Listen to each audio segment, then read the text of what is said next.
ಸೋಲೂರು ಹೋಬಳಿಯ 178 ಹಳ್ಳಿಗಳಿಗೆ ಕಾವೇರಿ ಭಾಗ್ಯ. 50 ಕೋಟಿ ವೆಚ್ಚದ ಕಾಮಗಾರಿಗೆ ಶಾಸಕ ಎನ್. ಶ್ರೀನಿವಾಸ್ ಚಾಲನೆ.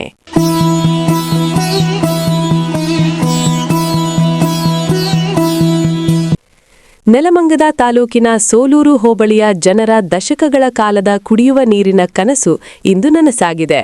ಹೋಬಳಿಯ 178 ಹಳ್ಳಿಗಳಿಗೆ ಕಾವೇರಿ ನೀರು ಪೂರೈಸುವ ಬಹುಗ್ರಾಮ ಕುಡಿಯುವ ನೀರಿನ ಯೋಜನೆಯ ಪೈಪ್ಲೈನ್ ಕಾಮಗಾರಿಗೆ ಶಾಸಕ ಎನ್. ಶ್ರೀನಿವಾಸ್ ಇಂದು ಅಧಿಕೃತವಾಗಿ ಚಾಲನೆ ನೀಡಿದ್ದಾರೆ. ಸೋಲೂರಿನ ರಂಗನಬೆಟ್ಟ ಮತ್ತು ಗುಡೇಮಾರನಹಳ್ಳಿ ಹ್ಯಾಂಡ್ಪೋಸ್ಟ್ ಬಳಿ ಶಾಸಕ ಎನ್. ಶ್ರೀನಿವಾಸ್ ಅವರು ಗುದ್ದಲಿ ಪೂಜೆ ನೆರವೇರಿಸುವ ಮೂಲಕ 50 ಕೋಟಿ ವೆಚ್ಚದ ಪೈಪ್ಲೈನ್ ಕಾಮಗಾರಿಗೆ ಚಾಲನೆ ನೀಡಿದರು. ರಾಮನಗರದಿಂದ ಮಾಗಡಿಯ ಮಂಚಿನಬೆಲೆ ಜಲಾಶಯಕ್ಕೆ ಬರುವ ಕಾವೇರಿ ನೀರನ್ನು ಈ ಪೈಪ್ಲೈನ್ ಮೂಲಕ ಸೋಲೂರಿನ ಮನೆಮನೆಗೆ ತಲುಪಿಸಲಾಗುತ್ತದೆ. ಅಂತರ್ಜಲ ಕುಸಿತದಿಂದಾಗಿ ಕುಡಿಯುವ ನೀರಿಗಾಗಿ ಪರದಾಡುತ್ತಿದ್ದ ಸೋಲೂರು ಜನತೆಗೆ ಈ ಯೋಜನೆಯಿಂದ ಶಾಶ್ವತ ಮುಕ್ತಿ ಸಿಗಲಿದೆ. ಕಾಮಗಾರಿಗೆ ಚಾಲನೆ ನೀಡಿ ಮಾತನಾಡಿದ ಶಾಸಕ ಎನ್. ಶ್ರೀನಿವಾಸ್ ಅವರು, ಸೋಲೂರು ಹೋಬಳಿ ಅಭಿವೃದ್ಧಿಯಿಂದ ವಂಚಿತವಾಗಿತ್ತು. ಈಗ 178 ಜನವಸತಿಗಳಿಗೆ ಕಾವೇರಿ ನೀರು ಒದಗಿಸುವ ಮೂಲಕ ಜನರ ಬಹುದಿನಗಳ ಬೇಡಿಕೆಯನ್ನು ಈಡೇರಿಸುತ್ತಿದ್ದೇವೆ. ಇದು ಮುಂದಿನ ಪೀಳಿಗೆಗೆ ವರದಾನವಾಗಲಿದೆ ಎಂದು ತಿಳಿಸಿದರು. ಇವತ್ತು ಭೂಮಿ ಪೂಜೆ ನಡೆದಿದೆ.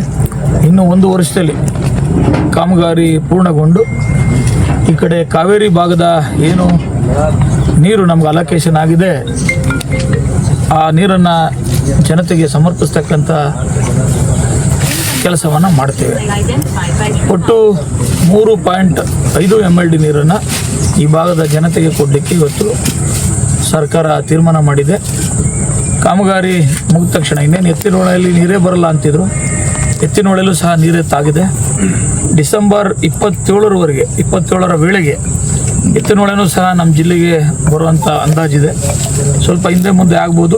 ಆದಷ್ಟು ಬೇಗ ಅದು ಬಂದಾದ ಮೇಲೆ ಸೋಲೂರು ಹೋಬಳಿ ಜೊತೆಗೆ ನೆಲಮಂಗಲ ತಾಲೂಕಿನ ಇತರ ಭಾಗಗಳಿಗೂ ಸಹ ಕುಡಿಯೋ ನೀರಿನ ವ್ಯವಸ್ಥೆಯನ್ನು ಕಲ್ಪಿಸಲಿಕ್ಕೆ ಯೋಚನೆಯನ್ನು ಮಾಡ್ತಾ ಇದ್ದೇವೆ.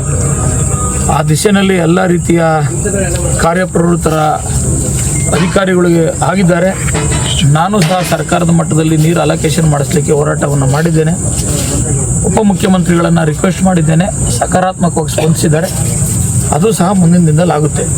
ಇಂದಿನ ಈ ಕಾರ್ಯಕ್ರಮದಲ್ಲಿ ಸೋಲೂರು ಬ್ಲಾಕ್ ಕಾಂಗ್ರೆಸ್ ಅಧ್ಯಕ್ಷರಾದ ತಟ್ಟೆಕೆರೆ ಬಾಬು, ಹನುಮಂತರಾಜು, ನಗರಸಭೆ ಅಧ್ಯಕ್ಷ ಎನ್. ಗಣೇಶ್, ಎನ್ಡಿಎ ಮಾಜಿ ಅಧ್ಯಕ್ಷ ನಾರಾಯಣಗೌಡ, ಸಿಎಂ ಗೌಡ ಸೇರಿದಂತೆ ಸೋಲೂರು ಭಾಗದ ಕಾಂಗ್ರೆಸ್ ಮುಖಂಡರು ಭಾಗವಹಿಸಿದ್ದರು.